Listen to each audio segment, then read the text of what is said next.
Suman Shetty and Kalyan నించోబెడతారు సంచాలకులుగా. నించోబెట్టినప్పుడు Suman Shetty ఎందుకో అనవసరంగా వాదిస్తున్నాడు అనిపించింది అబ్బా నిన్న ఎపిసోడ్లో. నేను ఎపిసోడ్ చూస్తుంటే ఈరోజు సుమన్ శెట్టి ఎందుకో కావాలని కళ్యాణ్తో వాదిస్తున్నాడు అని అనిపించింది. ఏదో ఒకటి వాదిస్తున్నాడు అనిపించింది. ఎందుకంటే అక్కడ క్లియర్ కనిపిస్తుంది బిగ్ బాస్ చెప్పిన రూల్ ప్రకారం శ్రీజ టీం విన్నర్స్ అని. ఎందుకంటే ఆ టైంకి కరెక్ట్గా టవర్ ఉంది. ఇంకా జస్ట్ 1 సెకండ్ ముందు భరణి తోసాడు, తోయకపోతే ఇంకా టవర్ ఇంకా లోపలికి ఉండేది.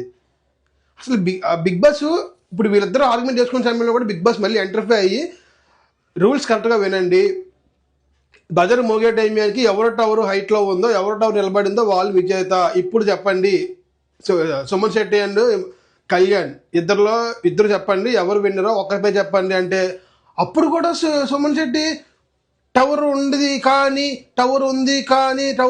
కానీ గ్రీజ్లో లేదు అదేమో చెప్తున్నాడు.